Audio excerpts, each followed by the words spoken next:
the All right, welcome to the Zoning Board of Appeals, Tuesday, January 9th, 2024 meeting.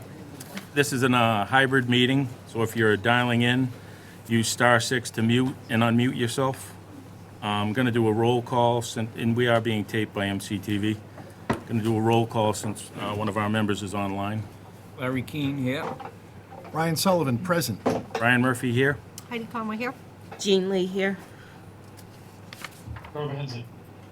Thank you.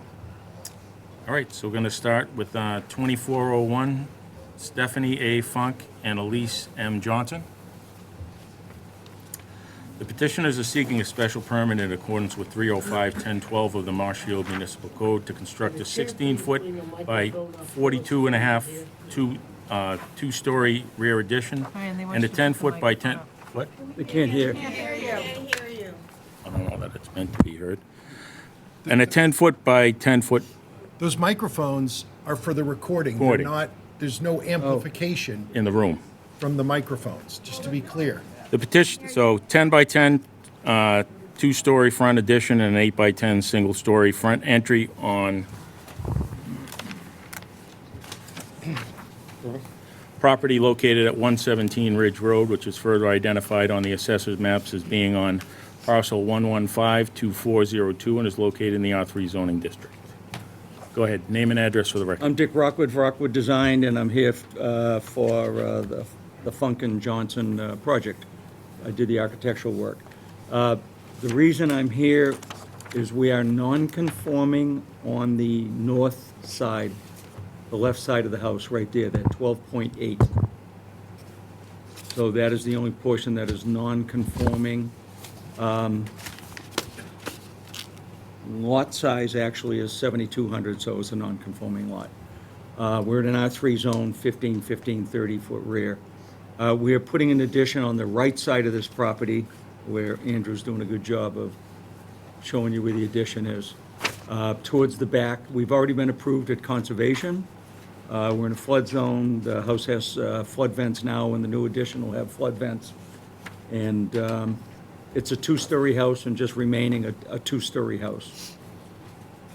So we're expanding the second story a little bit that's already there, and doing a two-story addition towards the river with a kitchen and a family room. Okay. Andrew, we have your notes on this, so do you have anything else to add? No, I've met with Dick, and I've met with the land surveyors about this property. They have gone through conservation. They've got floodplain permits. The house is elevated to the right height. They're going to make it all compliant with flood vents, and that's about it. All right. Anything from the board? I'm good. No new encroachments? No. I see that the existing patio is going to be removed. The new deck is being pulled back from the rear lot line. Mm-hmm. I have no other questions. Anything else from the board? No. Anything from the audience? Seeing that there's none, I move that we close 2401, Stephanie Funk and Elise M. Johnson, 117 Ridge Road. Do I have a second? Second. All in favor? Larry Keane, aye. Brian Sullivan, aye? Brian Murphy, aye. Heidi Conway, aye. Jean Lee, aye. All right, and I'm going to move that the board vote to grant the petitioner's request for a special permit, subject to the conditions. This project is a substantial improvement and will require full compliance with the flood-resistant design and construction regulations. The project will require compliance with the floodplain bylaw, a building permit, a final as-built site plan, and certificate of occupancy.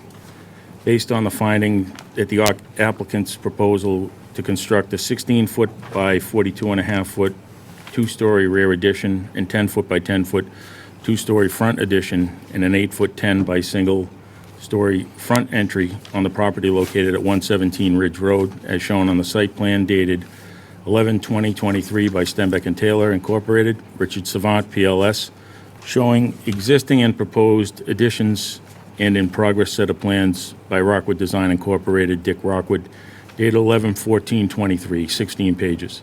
Meets the special permit criteria of Section 1012 of the bylaw. Do I have a second? Second. All in favor? Larry Keane, aye. Brian Sullivan, aye. Brian Murphy, aye. Heidi Conway, aye. Jean Lee, aye.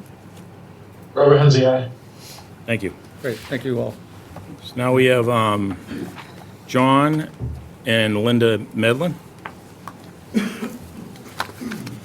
The petitioners are seeking a special permit in accordance with 305-902 of the Marshfield Municipal Code to construct an 18-foot by 21-foot attached garage, a 13.5-foot by 12-foot addition behind the garage, and a 20-foot by 5-foot farmer's porch on the property located at 60 Foster Avenue, which is further identified on the assessor's maps as being on parcel M090105 and is located in the R3 zoning district. Name and address for the record. Richard Savant with Stenbeck and Taylor. As Go ahead. stated, Mr. Chair, we have a proposed addition on an existing residential home here. The house is currently existing non-conforming as well as the lot. The new work will not create any new non-conformities. The garage conforms to the street setback. Farmer's porch, which is on the right side of the home, meets the 15-foot setback. The left side of the garage and the addition will exceed the existing non-conforming setback on the left, 3.2 feet. We stepped it in just a little bit to maximize that. This has also been through the Conservation Commission and floodplain permit process. There will be some flood venting on the structure, and that's pretty much it. Not creating any new nonconformities with this one. I'll answer any questions you might have. I'll do my best. Andrew, with everything you have, are you all set? Yep, I met with the owners, and the land surveyor on this property several times. They've gone through the whole floodplain permit process, have been cleared by conservation. This is not a substantial improvement, different from the last one, so they don't have to bring the whole house into compliance, but they are going to make the garage as compliant, as possible, the new addition area, so, that's about it. All right. Anything from the board? No, I'm good. Anything from the audience? Seeing that there's none. And I'll move that we close 2402, John and Linda Medlin, 60 Foster Ave. Do I have a second? Second. All in favor? Larry Keane, aye. Brian Sullivan, aye. Brian Murphy, aye. Heidi Conway, aye. Jean Lee, aye. Robert Hensey, aye. Thank you. Move that the board vote to grant the petitioner's request for a finding subject to conditions that the applicant's proposal to construct an 18-foot by 21-foot attached garage, a 13.5-foot by 12-foot addition behind the garage, and a 20-foot by 5-foot farmer's porch on the property located at 60 Foster Avenue. And the conditions with that will be: the project will require compliance with the floodplain bylaw, a building permit, a final as-built site plan and certificate of occupancy.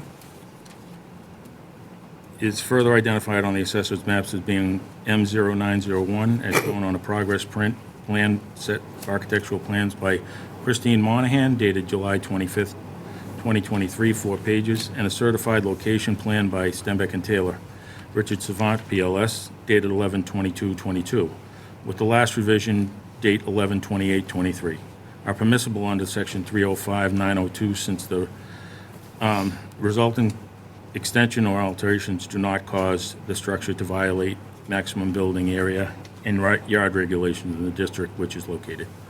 Do I have a second? Second. All in favor? Larry Keane, aye. Brian Sullivan, aye.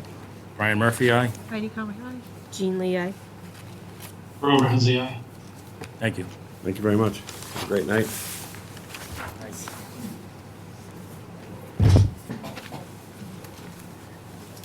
Okay, we have 2403 Adam Hicks. The petitioner is seeking a special permit in accordance with 305-1012 of the Marshfield Municipal Code to construct a 17-foot by 15-foot 6 mudroom laundry addition and a 17-foot 5 by 14 feet rear addition, a 4-foot 6 by 7-foot 6 farmer's porch in the front and the stairs to grade, and the rear 8-foot by 6'6" landing with stairs to grade on the property located at 61 Standish Street, which is further identified on the assessor's maps as being on parcel K 110914, is located in the R3 zoning district. Name and address for the record. Adam Hicks, 61 Standish Street, Marshall. Go ahead. We have an existing non-conforming lot due to the setbacks on the south or left side of the house. The proposed addition is on the right side and rear of the house and doesn't further encroach on any of the non-conforming setbacks.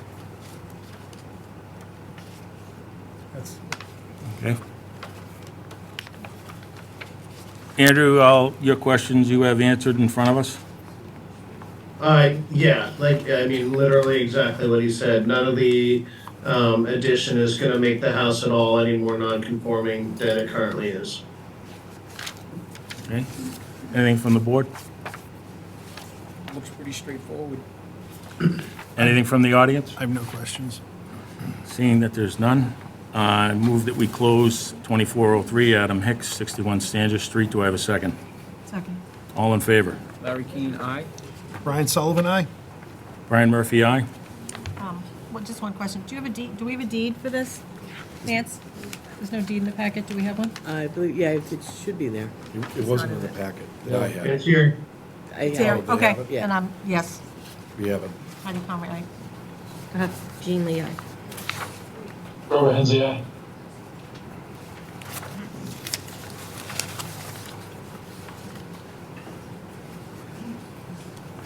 So I move that the board vote to grant the petitioner's request for a special permit, subject to the conditions. This project will require a building permit, a final as-built site plan, and a certificate of occupancy. Based on the finding that the applicant's proposal to construct a 17-foot by 15-foot 6 mudroom laundry addition, a 17-foot 5-inch by 14-foot rear addition, a 4-foot 6 by 7-foot 6 farmer's porch in the front with stairs to grade, and a rear 8-foot by 6-foot 6 landing with the stairs to grade on the property located at 61 Standish Street, as shown on a certified location plan dated 12/11/23 by Stenbeck and Taylor, Richards Font, PLS, showing existing and proposed additions and architectural plans by Ryrie Yancey Architecture of Plymouth, unstamped, dated 11/14/23, 9 pages, meets the special permit criteria of section 1012 of the bylaw. Do I have a second? Second. All in favor? Larry Keane, aye. Brian Sullivan, aye? Brian Murphy, aye. Heidi Conway, aye. Jean Lee, aye. Robert Hensey, aye. All right, thank you. 2404 Next Grid, NFF, Marshfield LLC. How do you do? Good, how are you? Great. Petitioner is seeking a variance in accordance with 305-1011 of the Marshfield Municipal Code for relief from 305-504 Table of Use Regulations and Site Plan Approval of 305-1202 to construct a large-scale ground-mounted solar photovoltaic facility with a nameplate generating capacity of approximately 5.63 megawatts to be located at the sanitary landfill owned by Town of Marshfield, property located at 23 Clay Pit Road, which is further identified on the assessor's maps being parcel H110414 and is located in the R1 zoning district. Go ahead. Yeah, hello, my name is Daniel Serber. I'm the Director of Development with Next Grid Inc. I'm here to request a variance and site plan approval for a fixed tilt ground-mounted solar array on the town-owned landfill located at 23 Clay Pit Road. This project was originally approved by this board on July 27th, 2020. That was a remote meeting back in the time of COVID. The variance and site plan approval received unanimous approval from the board with 16 conditions. We're presenting an identical project, and the only difference being the brand of racking and the brand of panels. We're hoping we can receive a near identical approval as nothing has changed. This project went to RFP on October 4th, 2019, and on December 2nd, 2019, the Marshfield Select Board unanimously voted to award Next Grid project in a public hearing. As I'm sure you guys have noticed, there's been a long gap between when this was approved and today. So quickly, The reason for that was Eversource had told us in writing that we were not subject to a transmission study for this project. Then they went back on that and said we did in fact need to participate in that study. We have been working with the town of Marshfield, specifically Mike Maresco, to go back and forth with Eversource to try to right what we perceive as a major wrong that's cost us and Marshfield a lot of money by having to wait all these years to get this project built. At the end of the day, they kind of ignored us in the submission. We talked with our state representatives, and we even worked with Senator Markey's office to try to get this going quicker than it did. But at the end of the day, we had to enter into the study. The study completed in October of 2023, and so we're now getting these permits valid again with the intention to close construction financing in February and begin construction in June. Do you have any questions on that, or should I move on to the project? You want to do the project? And we'll send it. I have some questions. Sure. Why are you here if we already granted a variance? The variance expired 1 year after it was issued, and Was it recorded? it was. And was there any action that was taken toward? There was No earth moving was done, no, the didn't do landfill was any- already capped, so there's no way we could have vest our rights in the project. Okay, I mean, it just seems to be a colossal waste of time and resources to have to come back in, if we've already granted it once. Yeah, well, we asked the town that same question. We went through Mike Maresco, and he said that, talked to some people. I'm sure, You have to actually exercise it beyond recording it. We've had other cases actually from this board where we actually recorded a variance but no action was taken. And after a 2-year period of time, we've always taken the position that it requires a new permit. it wasn't the applicant's fault that no action was taken. It was kind of out of their hands that they got jammed up by grid. But it wasn't an appeal. If it was an appeal, we would take the position that the timeframe never started running, but it wasn't an appeal. It was a different issue. Okay, thank you. Yep. Thanks. Sorry to interrupt. Yeah, no problem. So we are proposing a 4.6 megawatt AC, 5.8 megawatt DC ground-mounted solar facility with associated battery storage. The system's going to be constructed with precast concrete ballasts on gravel pads, which won't affect the integrity of the landfill. And this is evidenced by Mass DEP's approval of our SW36 major post-closure use permit dated 12/22/2020. Panels are in a fixed position, no moving parts. Equipment pads and central inverters are located 700 feet from the nearest residential abutter, so it's going to be essentially silent, inaudible. The majority of the surrounding residential parcels to the east have at least 100 feet of wooded buffer, mostly more, as well as high berms that block all views. The only direct view of the parcel is from 54 Laura's Lane. They can see it from their driveway. We've talked to them, and we are working in good faith. They have a letter from us. We're going to provide some screening for them in the form of evergreens. That's not in the plans. They're going to do the work, and we're going to pay for it. You can give us the abbreviated version. Yeah, We've you said already the been through- racks, we've the been only through thing this that's whole thing. changing are the racks. So the brand of racking is now Terra Smart. It was Game Change, and now Is there any difference to the No. regular person looking at one versus the other? there's no difference at all. So it's virtually identical to what we granted in the brand. past? Yes, It is it's the exact identical minus brands of equipment. It's a different manufacturer. It's different manufacturers. And I can go through the findings of fact. No, Oh, thank you. Sure. Yes, I'm sure. I don't think everyone here Wants to hear this. but- wants to hear about the difference in the racks. All right, any questions from the board? No, it's gonna be the same order and It's the conditions. same, everything's the same. Did we do a site visit and a peer review before? Did all this stuff. This even is the though one it at the was- dump. And 48 Section 3 kind of ties our hands. It's Right. got to just be three specific criteria about, essentially health and safety, and it's already been addressed. All of it's been addressed. Okay. Any questions from the audience? Bob's notes. Yes, Go ahead. Barry Rutland Road. Looking back on this, because I was involved back in the first proposal, put PV on the cabinet and came up. My understanding was it wasn't the transmission issue that was blocking it at the time, it was the local distribution, 35 kV overhead lines. became a constraint. How has that changed? So that was never a constraint for this project, and I have the impact studies and everything to prove that to you, but it was an ASO study, so Effective System Operator study. That study went from Marshfield all the way down around the Cape, so we got studied. I'm a former comm electrical, you don't have to describe it. Okay, sorry, just for anybody else, but yeah. Okay. So we have an executed ISA and But I'm fully familiar with the local distribution system, and between the two PV systems that will be immediately in that area, it is going to be something of a strain during certain points of time. That's why I was surprised. Dave, can you go over to the mic if you're going to speak, just because we can't hear you on the audience, and are you done? I'm done. All right. Thank you. Anyone else? I just have a quick question. This is about a solar farm? Yes. Yeah. So Your name, go to the mic, and we need your name and address. Jillian Kim at 1801 Ocean Street. So I just want to know, from past experience with other countries doing this exact same thing, who's responsible for cleaning it up when it doesn't work?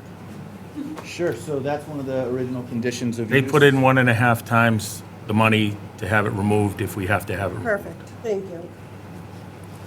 Anyone else? Thank you. All right, I'm going to move that we close 2404 Next Grid NFF Marshfield LLC, 23 Clipwood Road. Do I have a second? Second, All in favor? Larry Keane, aye. Brian Sullivan, aye. Brian Murphy, aye. Heidi Conley, aye. Jean Lee, aye. Robert Hensey, aye.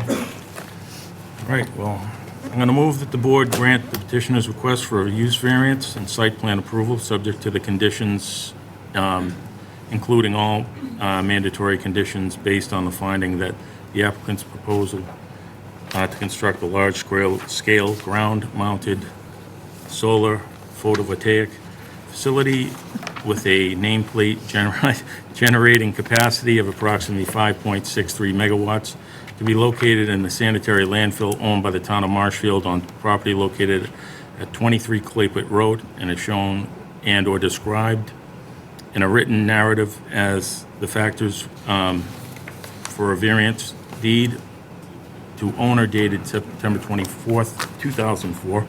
The project plans by Solar Design Associates dated May 1st, 2020, 4 pages. The calculation package by Game Change Solar dated 6/2/20, 18 to 19 pages. The various manuals for SMA Solar Technology AG Operation and Manual Plan, Emergency Response Plan, an Impact Study Agreement, and the site plan by Teague and Bond dated July 2020. Not stamped, well, it is stamped, but existing proposal on conditions. 13 pages meets the requirements for the use variance set forth in the bylaws in 305, 1011, the site plan approval, performance standards and design objective 305, 1202, and the additional requirements for a large-scale ground-mounted solar facility set forth in 305, 1203. Do I have a second? Second. All in favor? Larry Keane, aye. Brian Sullivan, aye. Brian Murphy, aye. Heidi Conley, aye. Jean Lee, aye. Thank you. Robert Hensey, aye. Oh, you're not the other Next Grid guy? I'm gonna stick around and let Mike do the talking here. All right, Yeah, that's okay. Who's in that I motion? thought so, but I wasn't. Is this motion? let me read you in. 2405 Nathan Collins, Next Grid Incorporated. The petitioner is seeking a site plan approval under 305-1202 of the Marshfield Municipal Code for the installation of a 249 kilowatt AC photovoltaic system consisting of 2 carports and a rooftop system totaling 918 panels to be located at the Town of Marshfield Department of Public Works Building at 965 Plain Street, which is further identified on the assessor's maps as being on C100203A. It's located in the I-1 zoning district. Go ahead. Good evening, my name is Mike Pattison, I'm also for Next Grid. Requesting site plan approval, basically exactly what you just read. It's a proposed installation of a 249 kilowatt AC photovoltaic system, 413 kilowatts DC, consisting of proposed two carports, and a rooftop system totaling 918 panels at the town DPW building located at 965 Plain Street. Proposed use is by right in the industrial district. as it is an accessory photovoltaic installation over a parking lot. Proposed carport closest to the property boundary line is 55 feet from the northern boundary and 70 from the eastern boundary. There is existing vegetative screening that will be left in place between the proposed installation and the abutting properties.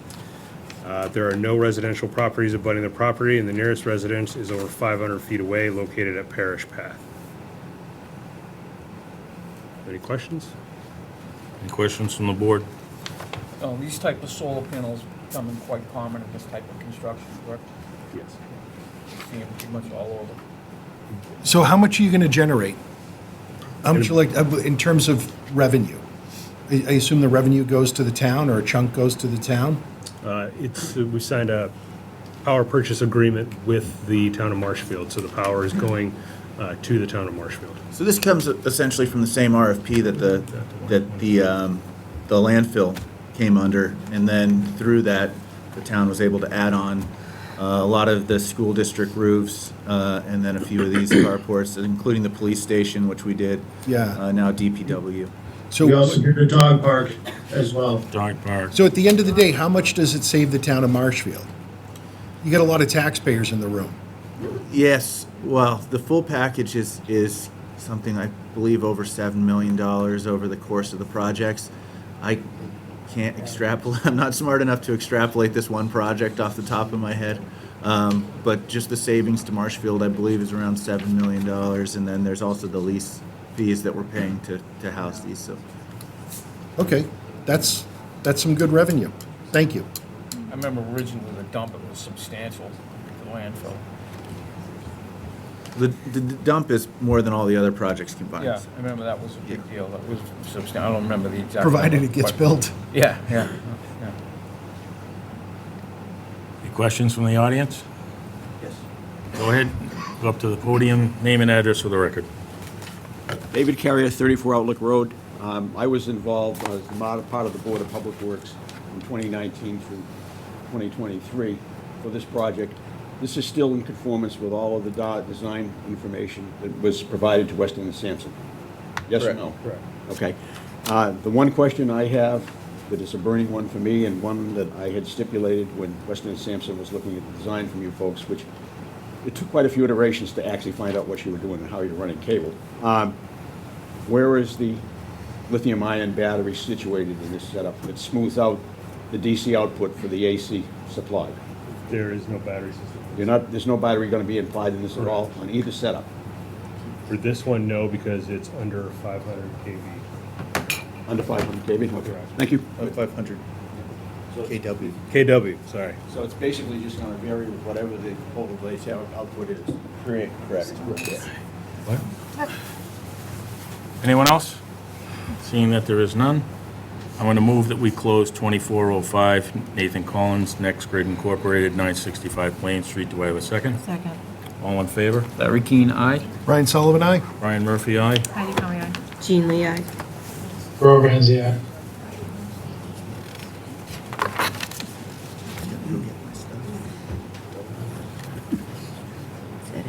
All right, I move that the board,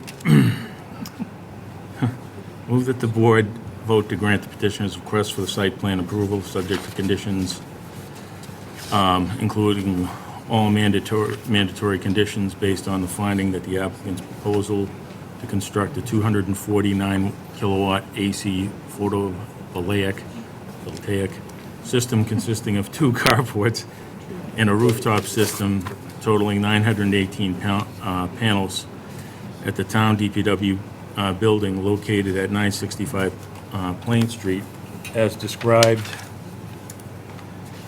in an application for a site plan approval dated November 29th, 2023. The applicant has and shown site plan by ARC Design stamped by James Clancy, PLS, dated 3/10/21, with the last revision being on 6/15/23, 20 pages. Meets the site plan approval performance standard and design objectives of 305/1202. Do I have a second? Second.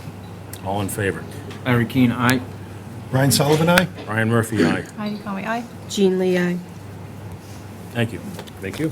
Grover. Thanks, Grover. Grover. 24. I was late to the jump there, sorry. Yeah.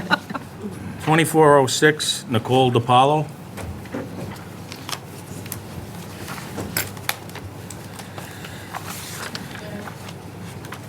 In accordance with 305-1009 of the Marshfield Municipal Code, the petitioner is seeking an appeal of the building commissioner's determination that the proposed use is not a commercial kennel on the property located at 71 Furnace Street, which is further identified on the assessor's maps as being on parcel G110106, is located in the R1 zoning district and the Water Resource Protection District. Name and address for the record. Nicole DiPaolo, potential new owner at 71 Furnace. Go ahead. So we were thinking that the accessory use that we had spoke to the building commissioner, we didn't see why it wouldn't be permitted because it's saying an accessory non-commercial kennel on any lot occupied by an owner or tenant. So we will be physically on the property. And provided that all dogs kept on such lot must be owned by the occupant as part of the rescue, they would be our dogs. So a little bit about us, Paws for Survival, we're a rescue group that's been in business for 8 years. Over the last 8 years, we've rescued about 5,000 dogs and cats, found them homes. Most we started with Puerto Rico, and now we have started with a lot of local work and also New York City, where they sadly kill dogs and cats on a daily basis. So we have a shelter in Holbrook, Mass. That's staying in place.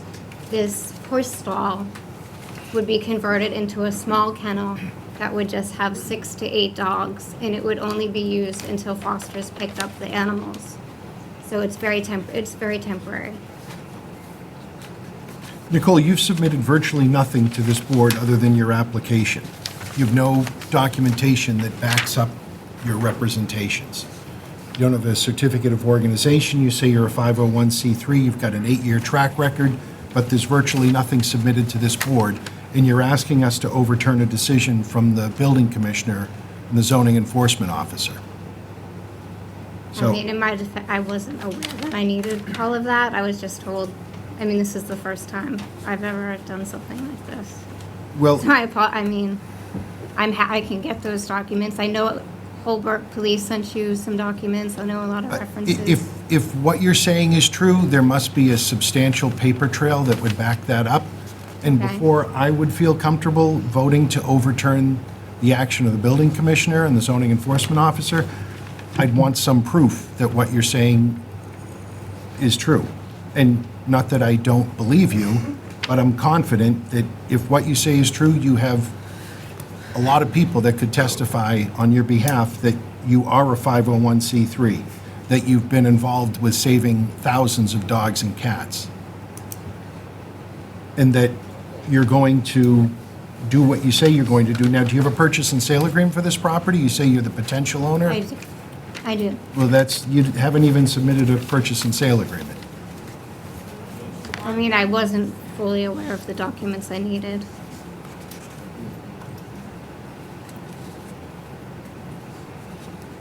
I don't know, those are just my thoughts. Anyone else? Well, I think that's part of what our discussion was too, if I could just interject real quick, if that's part of what the board would want, you can always continue and ask Nicole to go get those documents as well, because they were very nervous about this whole procedure, and it is kind of a weird thing, and not something that is a normal type of request. So maybe that would be advisable to ask for those documents and have them continue if that's the case too. Do you want to continue, or would you like to hear from us? Does it? I mean, to me, Bob, Do we let need me, to go down that road? Bob, go ahead. Why don't you weigh in on this? So, I kind of looked at it maybe slightly differently from Andrew, but I was trying to figure out what this is because I wasn't really sure what it was. It sounds like it's a non-profit, but they don't really own the dogs. They're kind of like temporary guardians for the dogs. I'm not sure if it's just dogs or dogs and cats. So I looked at the state regulations because our bylaws don't really allow any type of a commercial kennel in a residential neighborhood anywhere in town. other than in a business district. And this is very much a residential area, single-family homes all the way around and then back. So when I dug into it a little bit further, it sounded to me almost like they were operating as like a foster home as a result of some agreement with another nonprofit entity and not this entity itself. I didn't even get into the issue of ownership, but I think Mr. Sullivan's point's very, very good. I mean, are they a lessee? Are they our owner? We require, in order to get any type of relief, that you either be an owner or a lessee of property before we start allowing people to do things. And on top of all of that, there are some requirements if you're going to be a foster home, and I outlined them in my letter. They have to have an agreement with the organization. They have to have an acknowledgement that they're going to follow best practices. They have to do certain things if animals that they take in are affected by certain types of conditions. They have to keep certain animal control records. And it sounded like a lot like, to me, like an animal shelter or something like that, and it's just not something that we allow in this area. On top of that, this is a water resource protection district, and they would, at a minimum, need a special permit if they were able to get past the prohibition in the bylaw on this type of a use in a residential neighborhood. So I think they really have an uphill battle here for this property. How many dogs does it make to be a kennel? Well, there are state definitions, but usually a pack of 3 or more is a... Four or more in Marshfield, more than 3 in Marshfield. There's various types of kennels. There's personal kennels, there's domestic charitable kennels, there's commercial kennels, there's doggy daycare type kennels, all of those types of things now, and it's a lot more complicated than it used to be, and our bylaw hasn't really caught up to it. But we generally allow people to have an accessory kennel if they're breeding their own animals and things like that. But this doesn't seem to be anything like that. This seems like a place where they bring animals that are rescued in and get them acclimated into a residential setting, and then they're adopted from there. And it sounded to me, even though they're not making any money, like it was a laudable, but a business that is going to have an impact in a residential neighborhood. Now, they've got 3 stables, so they got 3 horses already. Can they, I'm not being facetious, can they say, okay, we're going to have, 4 dogs, we're going to get rid of the horses, so can they trade the horses for the dogs? I mean, a dog is going to be substantially less. Look, you can always have your own dogs on property like this, but it sounds to me like these dogs are not. They're there for just a temporary period of time before they go and get adopted somewhere else, and I'm not even sure who owns them. The nonprofit is my nonprofit, Pause for Survival. There's no leasee. We're the nonprofit. So you own the dogs? You own all of the dogs? I own them until I adopt them out to a family. So they're in my possession. Any of medical records would say Pause for Survival, Nicole DiPaolo. I'm sorry. All of the medical records would, yes, have our nonprofit name and my name. What's the address for the nonprofit? So we have a physical shelter in Holbrook right now, 862 South Franklin Street. We're keeping that shelter in Holbrook. I also had Holbrook Police give you guys an email today. They were going to come tonight, but because of the rain, saying that in 8 years we've never had noise complaints. Yeah. I think they called Holbrook Police and actually said thanks for sending the email. I'm only speaking for myself, but I'm not comfortable making any kind of a determination tonight based on what's in front of us. I think that you've got some homework to do, and you, at a minimum, have an uphill battle, but... Would you like to continue? I think there's a lot more that you could provide to us. So real quick, if you purchase this home, who's going to actually live in the house? The dogs are going to live in the kennel. Who's going to live in the house? Me, my husband, and daughter. Okay. So it's going to be a family home? Yes. Nancy, what's the next meeting that we have? They- wanting us to move they- it to January 23rd? They still need a special permit, though, in the Water Resource Protection District. Even if you were to decide to do that, there's no application even for that. They understand that. That was part of the zoning determination, was that they would need a special permit, but they wanted to go through the use aspect of it first. So say she gets everything that she needs to get, I'm sorry, Nicole, say you get everything you need to Okay. get. So, I mean, is this something that's even allowed? We're making her get all this stuff. Is it even allowed here? Do you know what I mean? Like, I wouldn't good want her to question. do all of these things and then it not be something that is allowed to be done here because of our bylaws, antiquated or not, they're what we have right now. Right. And I just have one other, when you say temporarily there, what does that mean? Like a week, 2 days, 6 It could be months? 2 What? days to a week, just till their fosters pick them up. So they're rescue dogs They're rescue dogs. that you take in and do what to them while they're there? Get them ready for a forever home. I mean, some of their, past have been horrible, but we have a great success rate in getting them off the streets and into homes. Right. We would Nicole? soundproof the kennel. Oh, Nicole, you explained to me there was a quarantine period or something as well?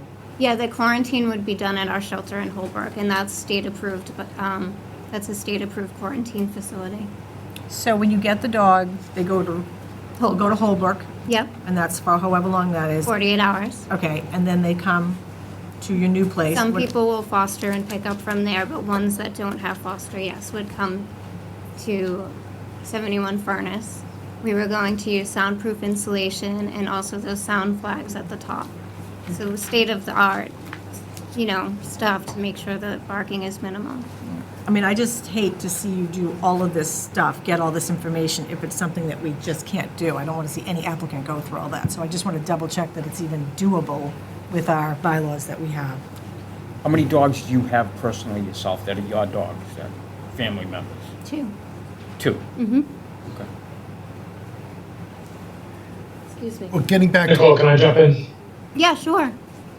I think one of the questions that I don't think has been answered yet is so when they're at this in the stable, what are they doing there? Are they part of your family for a couple weeks, or are they there for a couple days? And are you training them there, or are they just existing there? Well, they're not just existing. They're being fed. They're getting exercise. We're not training them. They're seen by a vet every week while they're with us. But it could, yes, be anywhere from 2 days to 2 weeks. So their foster family Okay. comes. Okay, thank you. You're welcome. Is it a lot of work for you to get the information we're asking for, or?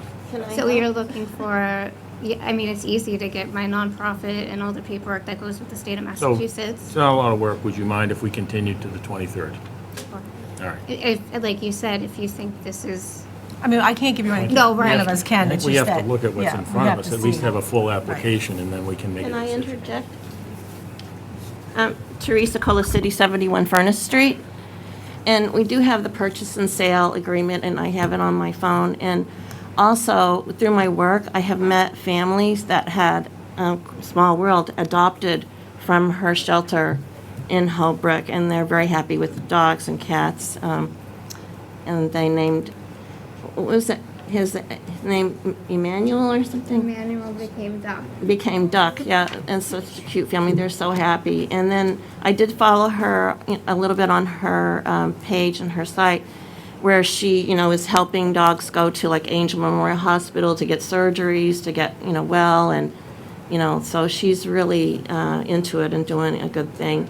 And I've had at my property, all kinds of animals there throughout the last 30 years I've lived there. I've had horses, I've had goats, ducks, chickens, dogs, cats, and it hasn't ever been a problem that I know of. And is it bothering you at all? This is my neighbor. We're just looking to have a full package in front of us so we Yeah. can see what we have, all right? So, You're okay with thank moving to the 23rd? Absolutely. Okay. Can anyone? Make a motion to move. We did have somebody online who raised their hand, Yeah. Andrew McCabe. Go ahead. Hello. This is Tracy McKay. My husband Andrew is here, and we are longtime supporters of Paws for Survival and Nicole DePaula. We met through adoption, but her integrity, her dedication to animals, what she does, I cannot express enough her integrity, the work she does, and the fact that this is not commercial, and she responsibly, carefully, and does what she needs to do for these animals. And honestly, she would be a wonderful addition to the town of Marshfield. I know this is continued to the 23rd, so I do have a letter. I would be glad to answer questions on, and speak on her behalf. My husband would as well. But I don't know whether that is something we should do now, or if you would like us to attend on the 23rd, since it's a That would- continuance, but. That would be at the 23rd. We would appreciate that, okay? Okay. Thank you. Absolutely.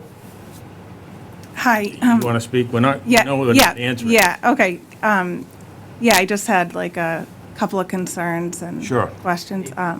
Catherine Kalapinski, I'm at 61 Furnace Street. I'm the neighbor of 71, and we live in a quiet, peaceful neighborhood. I'm all for adoption of like cats and dogs and so forth and foster care, but I'm just concerned about this operation, and I am concerned about the noise level. I know you said you would soundproof the walls, but if the dogs are left in there all day, like, they could still be barking, and when you let them out, I just don't want to hear a lot of barking. I'm right next door. Yeah, And- I have neighbors that would have been here tonight, but there was rain. But neighbors and the town can tell you in the last 8 years, I've never had a noise Yeah. complaint. Yeah, and then some of the dogs that you bring over from Puerto Rico can be mentally unstable. I have a friend of mine who had to put 2 down because of aggression, and I think it's great to rescue them, but it does happen. And the other thing I'm worried about is the fence is not sound right now. There's Well, even we have a problem here with trying to even, we don't have a full package Okay, in front. all right. We're I don't know and if can you make it back to the 23rd? Well, you can put it in writing. Or you can as put it well. in writing to us. Okay. This looks All right. like it needs a use variance. It needs a lot more than what's in front Okay, of us, so. yeah, just wanted to voice our concerns. No. Thank It is you. in the WRPD, so Okay. that actually goes to planning, so. So we're gonna, I move that we continue this to the 2406 to the 23rd of January. Do I have a second? Second. All in favor? Larry Keane, aye. Brian Sullivan, aye? Brian Murphy, aye. Heidi Cohen, aye. Jean Lee, aye. Earl Van Zia. Thank you. Thank you. All right, now we have Patrick Campbell.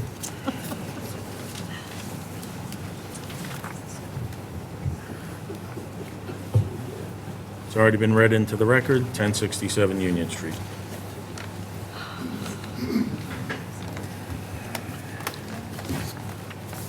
Good evening, Mr. Chair, Good evening. board members. So we had left this off with a site visit, so I think, do you have anything to update us on? or- Yes, we actually had submitted some video for the board today because of the rain. I know it was late by getting it to you, but at least to demonstrate that there is a stream that clearly is coming through from that property. And, if we could show you that. We've also tried to reach out to the engineers to try to connect with our engineer, David Kelly. Mr. Kelly, I think, is on with us tonight, but, so that has not been successful. We did ask the neighbor to take a look at the property. She did come and take a look at it, given our issues that we have with the drainage. Other than that, that's all that we had to report to the board. I realize that you have, Here I am at the front corner of our yard. I realize, Sorry about that. Go ahead, Andrew. I'm just gonna mute it. Thank you. I realize you have a very busy, it looks like, You can explain. that you have a busy evening this evening with the next item. So I don't know if the board would like to have us continue it. I'd like to show the video at least. Here it is here. I can show you.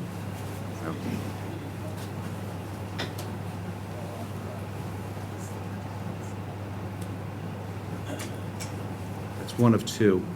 This is in the front of the property. It's coming off where the barn is located, towards the front of the property, along the side, and then out to Union Street. Does it show where it's coming from the barn? I went to the site, the gentleman came to my house, and I only live right around the corner, and it was during the heavy rainstorm going up there, and that's pretty much the way, that's an exact representation of what was going on there. The only concern, I'd like to see the engineer's reports on both sides. We walked the property and went down back, and it's clearly running through his property. But the building, it's in front of the building, not to the back of the building. That's why I'd really like to see the engineering reports as to how it's. So you said your engineer would be available at the next meeting? Well, he's here. The unfortunate part is we don't have any of the information from the neighbor's engineer, Merrill Engineering. So. Oh, you wanted, all right. We would like to get that They so that we did could take a submit look at a it. plan. What's I that? sent to Mr. Campbell. I think they submitted, I thought I received for the cloth that we were talking about, the, What are we looking at here? Yeah, we had an update on that, but maybe I was under the impression that you wanted the other report so you can compare the two, correct? correct. Yeah. That's right, to see, because, So why don't we, well, do you need time to review that? Can you do it by the 23rd? yes, you can certainly review the materials that we received from Madam Clerk.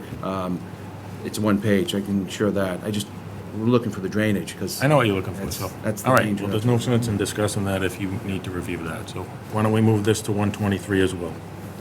How much do we have going on? I'm gonna move 2395 Patrick Campbell to 123. Everyone in? Second. Second, all in favor? Larry Keane, aye? Brian Sullivan, aye. Brian Murphy, aye. Heidi Conway, aye. Jean Lee, aye.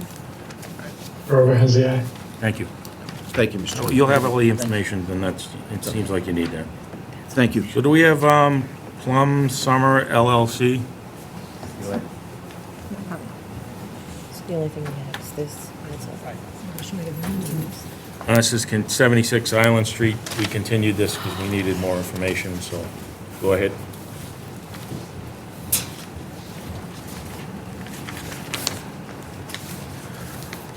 Hi, I'm Tom Muratori from 76 Island. We purchased this little piece of property in September, and we're looking to add a second-story bathroom to the existing footprint. The lot's non-conforming and the building's non-conforming, but the new addition will not affect the existing property at all. As you can see, we're just basically stacking a second room on top of the existing 8x10 footprint. And we've redone the plat, because there was never any plat done for the piece of property, and we've submitted the building plans to Andrew. Okay. I think the main thing, we were missing the site plan, right? Yes, and that's been all redone.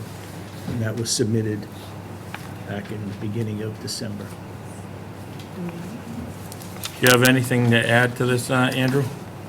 No, I do not. I think we pretty much reviewed it. We were waiting on the site plan. Okay.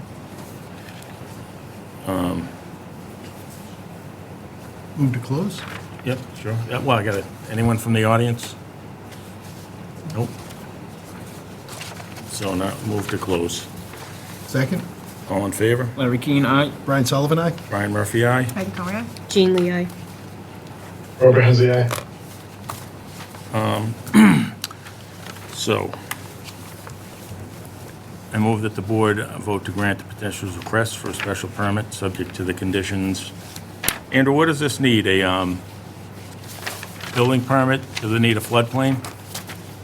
No, it is not a flood zone. All right. It is like one of the rare places on Island Street that's not in a flood zone, but no. Yeah, building permit, certified as built, and a certificate of occupancy. All right.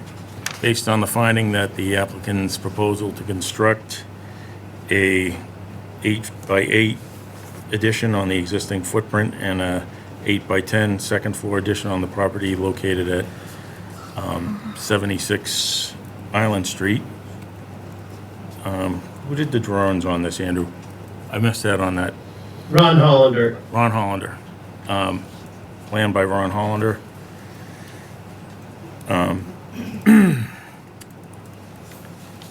Based on the fact that it meets the criteria for 305, 1012 of the zoning bylaw. Do I have a second? Second. All in favor? Larry Keane, aye? Brian Sullivan, aye. Brian Murphy, aye. Heidi Conway, aye. Jean Lee, aye. Robert Hensy. Thank you. Thank you. So that's it, other than Maitland, right? Nancy? Yes. Oh, yeah. Andrew, anyone? There's one other business, Continue? What's that? 1187. Oh, Yeah. 1167 we have. 87. 1187. So this one here, and then what's this one? This is continued. This one, 1187, Ferry, and then what's this? Yeah, we continued 1067. Which one do we have, Nancy? This is 1187 Ferry Street, other business. Oh, okay. This property came before us for a special permit a while back. Was issued a special permit, came back for a modification of that special permit, and now they have sold the property, have some new owners, and the new owners would like to know if they can do a roof deck before they start. So they want to know if they can do another modification of that original plan to add a roof deck. Okay. Are they here? Alexander and Sheila Gorodetsky?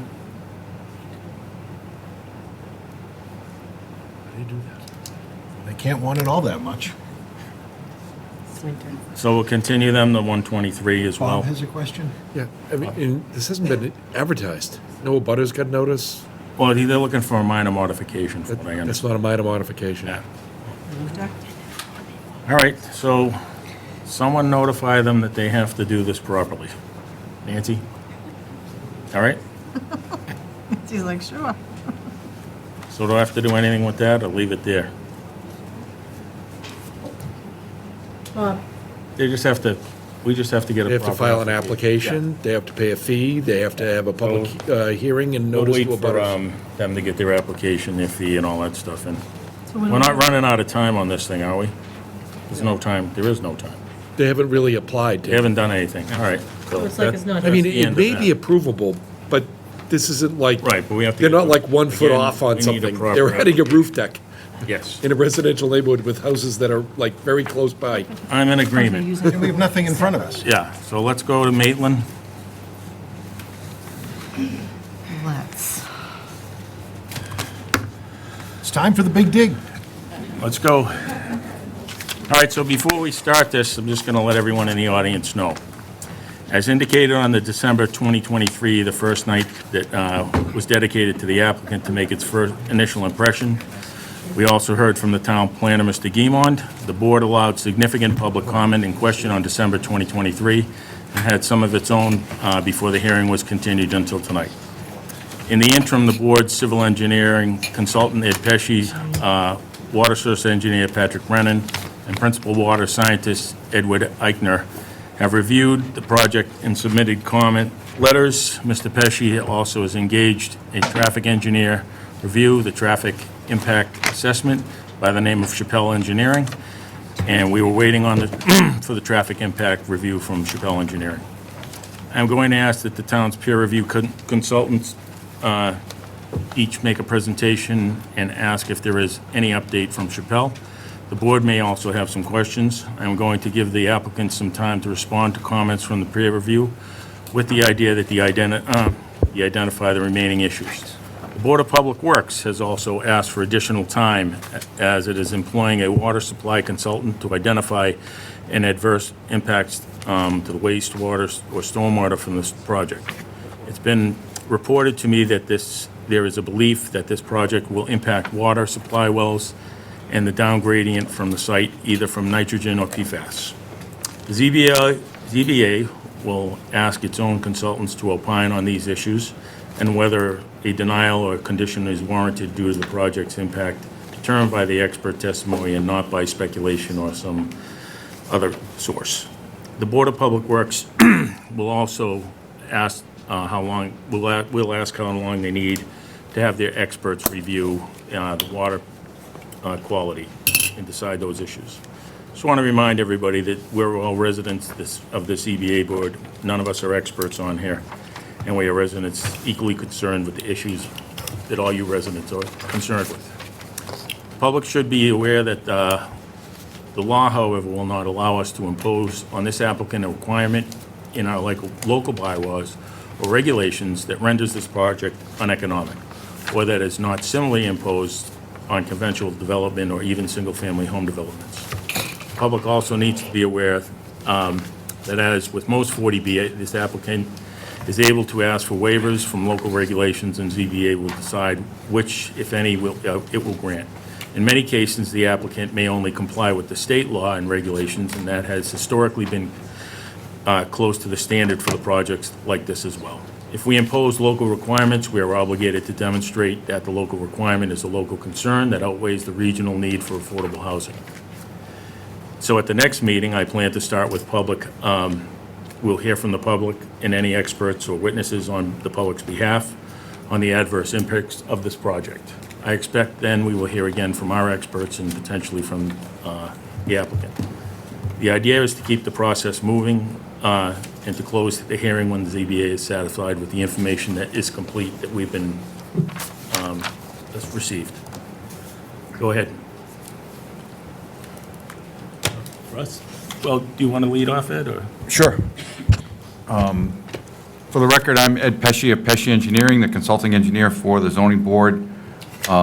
We've had an opportunity to look at all the documentation, the plans, the comprehensive permit application, all the different enclosures.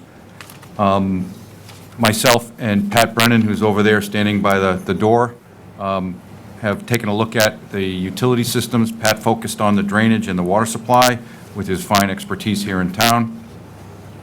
And then after consulting together, and one of the primary concerns is water quality, being in a water resource protection district, we decided to engage the services of Mr. Ed Eichner from TMDL Solutions to take a look at the wastewater component and the nitrogen loading. We did get nitrogen loading calculations from the applicant. It wasn't that we didn't get information, we did. We actually got some updated information after we exchanged some emails. So what's happened is we put together a peer review report. Pat put together his comments. I included those in a full peer review report dated December 30th, which was delivered by email to everyone on January 2nd. Since then, Darren Grady from Grady Consulting has been engaged, I think, quite heavily in responding to all those comments. He, 2 or 3 days later, submitted responses to all those comments while he was simultaneously revising plans. Since that time, we did get revised plans. I understand that they were submitted to the zoning board and carried to the zoning board. I didn't get a set yet until tonight, so I did get the opportunity to look at them in the hallway briefly. And that combined with the peer review responses, I think we're at the 95% solution. I think they're quite responsive to our requests for more information or recommendations, and I just need to sit down and go through them all thoroughly. Pat's also had the opportunity briefly to look at the plans today, the responses to the plans today, so I have to say that the applicant has been quite responsive in trying to respond to our comments. We also engaged the services of a traffic consultant that we've used in the past for projects here in Marshfield, Chappelle Engineering, and we got bullet comments actually today because they got engaged late in the game because of the holiday in their schedule. And so we did get some bullet comments today, and I circulated those I want to say at 3:30 this afternoon to you and Nancy and to a few of the folks, and also the applicant's engineer. And they have drafted responses already to some of those comments. It just so happens that the revisions to the plans address a number of those comments that Chappelle Engineering put together. So on the Zoom call with us tonight is Kirsten Braun, engineer for Chappelle Engineering, who drafted those comments. I think she's there. Kirsten, are you there? Yep, Go good, ahead. good, thank you. Go ahead. Thank you, Kirsten. You want her to? So what she's at a disadvantage, and I'm a little bit of at a disadvantage, that Darren prepared those draft responses and hasn't sent them to anyone yet. He just brought them with him tonight. We kind of went over them. We discussed a number of details in the hallway, waiting for this meeting to begin. So I think we've taken a look at site utilities, grading, drainage, stormwater, and drainage. Then we also looked at wastewater, and again, got input from a recognized expert at Eichner. And we've taken a look at the traffic and at least gotten some initial responses that I interpret to be positive. The responses seem to be responsive. The comments that we've gotten seem to respond to the comments from Kirsten, but I need to leave that up to Kirsten to respond or to review and weigh in on. So we need a little more time to review the plans, to have, and to their defense, they did obviously just get the bullet comments on traffic. And Kirsten needs a chance to listen and read those, listen to and read those comments, those responses from Grady Consulting, and to review the plans, which we recently got. So we need a little bit more time to do that. I think where I am, and Pat, jump in here if I'm missing anything, if I forget anything, but where I am with the plans is I think the plans are, again, at the 95% solution and 95% set. There's a couple of things that we actually talked about in the hallway that Darren Grady is going to add to the plans. But I made it clear that the wastewater part of this is still not 100%, and that we would put a condition in the comprehensive permit requiring that the final wastewater system be selected, be reviewed and approved prior to construction start. Now, obviously, the wastewater system, if this project were to be approved in a few months and start in the spring, it would take a while before the site is properly prepared and the earthwork removed. It'll be into 2025 before a wastewater system would need to be installed. A year and a half or so, right? So 15 months, let's say, 15, 16 months from now. So there's plenty of time to do that. However, I want to just state for the record my concerns. So I've shared this with Darren so he's aware. There are two wastewater treatment systems under consideration. One is on the plans, a so-called hydrokinetic system by Norwenco Systems, and another one that is called the nitro system by Clean2 Systems. Both are at the DEP review status today, being reviewed as an innovative alternative denitrifying septic system, which is what we want. Right. One of them is the Norwenco system that's currently shown on the plan, and the plan, in defense of Darren, says this system or approved equal. That system does not have sufficient data yet because it's at the early stages of review by DEP. There's what's called the piloting approval review, where at the piloting approval review, DEP wants that company to install a bunch of systems in the Commonwealth, test them, monitor them, and report the results back to DEP. When they've done that for sufficient time during the piloting approval, then they go to what's called a provisional approval, where they actually issue another approval letter saying, now that this system has gone through some review and some operational understanding, we'll allow you to install with some conditions. And one of those conditions is the size of the system, max size of the system, and allows that design engineer to understand what maximum nitrogen load he can depend on as a treatment effluent concentration. So he can take that nitrogen that he knows that treatment system's going to create, or excuse me, that's going to treat down to. So a typical septic system may have 40 or 50 parts per million as untreated, typical conventional Title V system. These systems treat below 10 or more, 10 or less. So currently, many of the innovative alternative treatment systems that DEP has approved in the past, they have assigned a 19 parts per million allowance, so that the design engineer can state if he puts that system in, he can be assured that he'll have a 19 ppm or less effluent concentration of nitrogen, and he can calculate his nitrogen loading on the site accordingly. It's an approved method of managing it. 19 ppm is a first kind of a tier 1 technology. Now there's more of an advanced tier of technology that Darren Grady is considering. This is the Norwenco system and the Clean2 systems. And this second tier, this higher level, is sub-19, and now the Norwenco system is in piloting approval, so they don't really have any good data yet. They're acquiring it now. But the other system, the Clean 2 system, has had, since it's at the second level of approval by DEP, it's at the provisional use, they're allowed to select, you're allowed to use 11 ppm as the max nitrogen credit.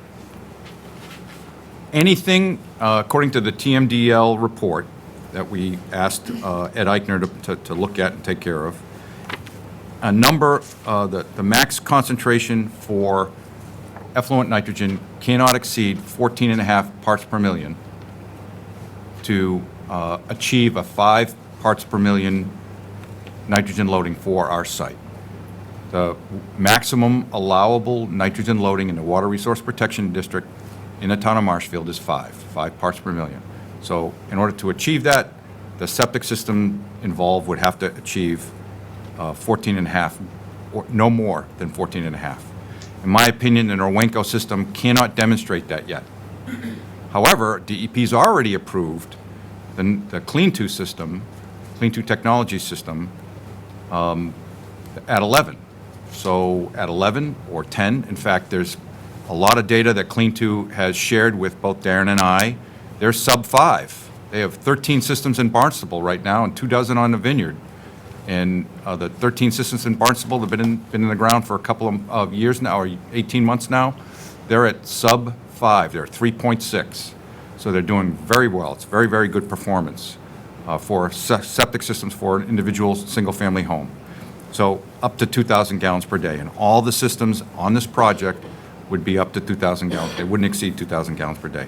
So I've explained to Darren that my comfort level is with a system that will achieve 14.5 parts per million or better, as recommended by Ed Eichner and TMDL Solutions, and that Norwenco isn't there yet, might be in another year and a half, but is not there yet. But, you know, some other approved equal system that will allow that and is not currently in piloting approval and still hasn't demonstrated that yet, we would certainly accept. So at this point, Darren understands that that's my only concern, that the type of wastewater system has to achieve a certain level, and that would be a condition that I would prepare in writing for the board to consider in the comprehensive permit. So, and a long-winded way to say we're have reviewed a lot of information. A lot of information, as a result, has exchanged hands back and forth, responses, comments, and then responses, revised plans, recent and as recent as today. So we need a little bit more time to have the dust settle and review all that and send out another letter. But again, I will recommend to the board that the applicant require that they designate a system that is 14.5 ppm or less. And I would actually not want to be at 14.5 ppm. I want to be below that, so that they are definitely below the threshold of 5 at using the DEP threshold for the Clean 2 technology system of 11 ppm. The nitrogen loading site-wide would be at 4. Darren's done a nitrogen loading calculation. He was at 3.6. So that's better than 5, and that's where we want to be. So we don't want to be at the threshold. We want to be below it. And that's the kind of condition that I would make a recommendation to the board. So that's a long-winded way of telling you we've gotten through a lot of data and got through a lot of information, and we still have a little bit more to go. But I think that we're 90% there with all the technical review. Okay. Do we want to hear from Kirsten, or? Kirsten, would you like to add anything? I haven't had a chance yet to, I know you mentioned, Ed, that you saw the responses as far as the traffic comments. They were so far relatively benign, so I'd be interested in seeing what those responses were.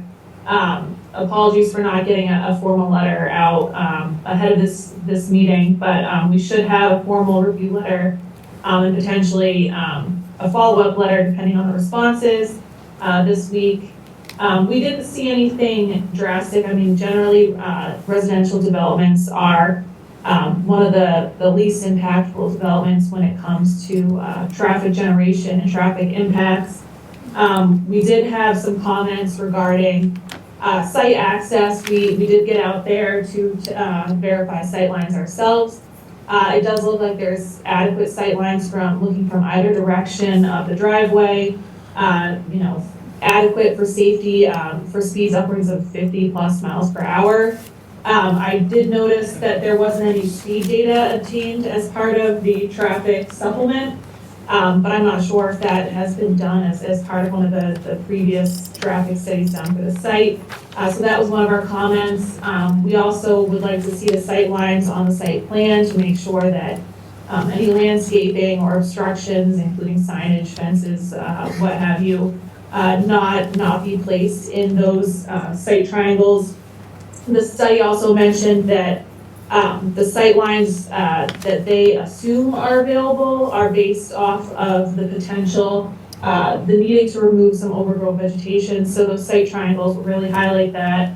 Aside from that, though, we did ask for some other minor things, which it seems might be already shown on the revised plans.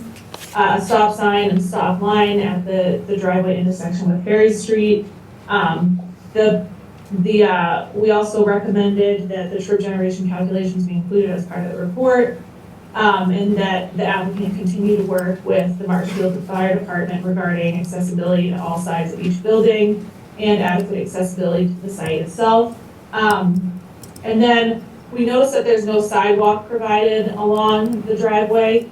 We understand that there is no sidewalk along Ferry Street, but we asked the applicant to investigate the feasibility of providing a sidewalk. But I haven't seen these plans yet that are up right now, but I look forward to reviewing the responses.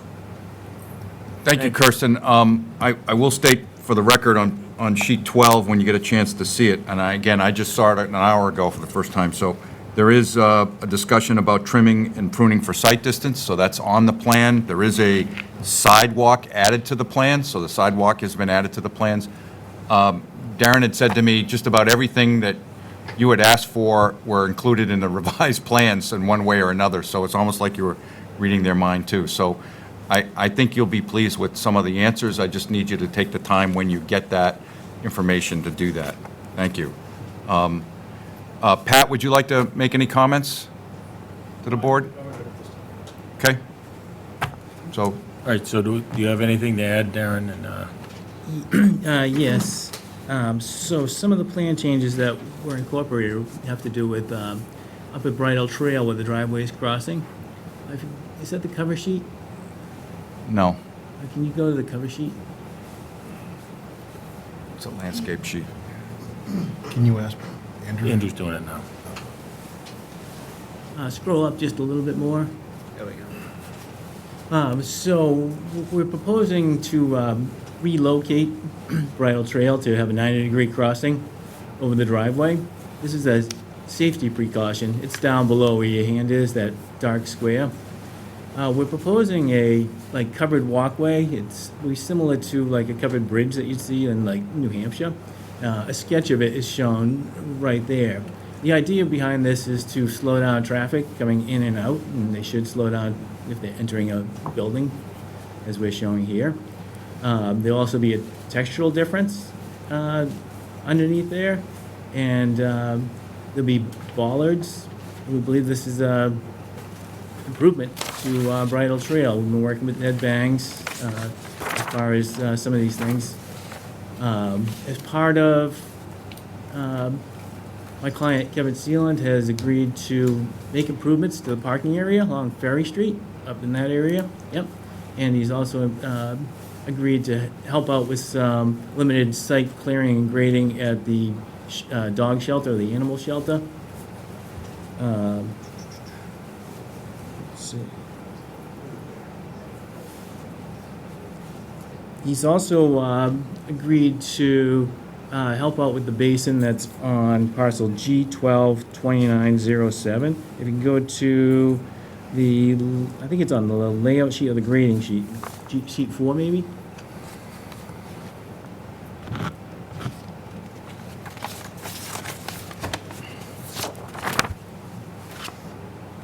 That last one should show it. Up a little bit. So there was a Up at the top of the plan, there's an outflow pipe going on to, what's called, we've been referring to as the 5-acre parcel.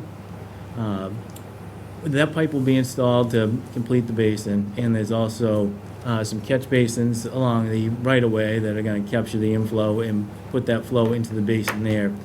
There'll be a sediment trap plus 2 catch basins along the proposed driveway there prior to discharging into the basin. So everything will be treated in that basin, and that basin will be cleared and grubbed from its current condition and completed. We've had, in the response letter that I prepared, we discussed talking with Natural Heritage Endangered Species. We met with them yesterday. They have a couple real minor comments, but basically we're still under the same direction as far as the December of 2016 letter from, or email from David Paulson. So this project hasn't really changed dramatically from the previous one in the eyes of NAGSP. We do need to look at a couple details as far as the secondary emergency access that's coming in through the salt shed area. They've asked us to look for details for a grass/gravel cover type, and also details as far as the gate. And the details are having more concern with the turtles than the access.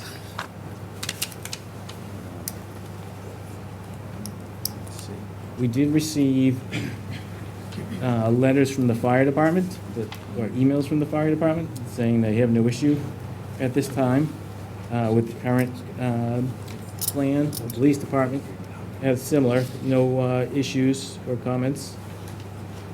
As you stated before, the DPW would like more time. And the Board of Health had similar comments to what Ed had stated as far as being a DEP-approved system, and that they would look at it when the applications would be filed with them. Did I miss anything? I think that's pretty much where we're at. Happy to respond to any questions from the board. Oh, there's a lot of information that we've been given in a short amount of time here. Ed hasn't fully reviewed everything, nor have we. So my goal is to move this to February. Nancy, what do we have, February 9th? 13th. What is it? February 13th. 13th. Let me just double check. That'll give us time. Valentine's Eve. Yeah, perfect. That'll With give us the time. ZBA. What's better? That'll give us time to get all, because we're going to have a lot of questions on all these changes, as is the public. So that'll give us a chance to have, tonight, we're going to give Nancy's email and have the public send all their inquiries to them. We'll get them over to you and Ed, so we can get some answers on, because there's going to be a lot of questions. So, do you have anything else to add, or is that it? No, I don't think we do. I think Darren has responded to most of the inquiries, and I think they will continue to collaborate and make sure that the responses are sufficient, and we'll circulate those through the board. Okay. I don't know that there's really anything more that we need to do unless the board is looking for any additional information beyond what the peer review people have. Is that everything you have for tonight, Ed? Yes. Okay. I mean- Now, Nancy, we have the next meeting is the 13th, and do you have everything No, the next loaded? meeting's the 23rd. No, I mean for February 13th. February's the first one. That's the one I'm going to move this to. But do we have everything online that we've received yet, or is it still not all up there? Should be everything except maybe, I don't know if I put the police and fire emails on yet. Okay, but all the new plans, everything's online, the water review, The everything. revised site plan, the revised stormwater. So would you mind giving out your email so we can ask the public, so they Oh, can yeah, send no, comment no. to you? When I go to Miss. I'm not taking comments tonight. So I have a question. I have a question, point of order. So I have a question. So, and this is probably not something that can be answered tonight, and I already gave it to Ed so he can kind of get work on it, but how many homes without treatment in the same watershed would it take to have more pollution from nitrogen than this project? And also, what about trucking, during the trucking of material off-site? How about that? And have they considered the impact of abutters of the trucking traffic? And how many truck trips will it take to remove the cubic yards of material that we need to remove? So that's Brian, if I might, it may be wise to maybe let the public know your intent on how you plan to, go forward with this, and, let them know that they can submit any questions that they have that they want to be addressed by Ed or any of the other peer reviewers, to Nancy or myself. Yeah, I was going to have them submit all their questions to Nancy. If you want to take them to Andrew, you can. And then at the next meeting, the public is going to go first. At the February 9th meeting, we'll hear from the public with their questions and anything, obviously, that's not redundant. Excuse me, can we move it to a bigger hall? Because there are people that try to find parking spots that went home and were calling me, and at least 6, 7 people, saying, well, can I watch this on Zoom? And they may have questions too and might want to be Well, here that's in why I'm person. saying tonight Nancy's going to give out her No, but can email we- address. And but we would like we're to be gonna- here in person. We're going to have those questions all sent to Nancy. We're going to get them all answered by either the applicant or our experts. But can we move it to a bigger hall so everybody that is concerned can I'll see by attend? the 9th if we have something. Yeah, I mean, this is terrible. No, we're not taking comments tonight. Thank you. So is there anything, Nancy, else that we have on tonight, or Just to approve minutes. what's that? Approve minutes. Approved minutes? Okay. All right, thank you, guys. We'll see you on the 9th. Well, I'm going to continue it. So, move to continue to February 13th. Second, All in favor? Larry Keane, aye. Brian Sullivan, aye. Brian Murphy, aye. Heidi? Jean? Yes. Grover? Sorry. Thank you. Oh, he's not on. Oh, this one. Yeah. February 13th. Well, at least he's well dressed. I'm sorry, I'm new. All right, Nancy, give out your email address. Move to adjourn? No, we have minutes. Oh, Nancy, do we have the minutes? Yeah, I got them, yes. Lost my Do you agenda. have them? I already signed it, but do you have the All right, agenda? so move to approve the minutes. second, All in favor? Larry Keane, aye. Brian Sullivan, aye. Brian Murphy, aye. Approving the minutes. Grover, you approve the minutes? Approved. Thank you. Thank you. Move to adjourn. Second, All in favor? Keane, aye. Brian Sullivan, aye. Brian Murphy, aye.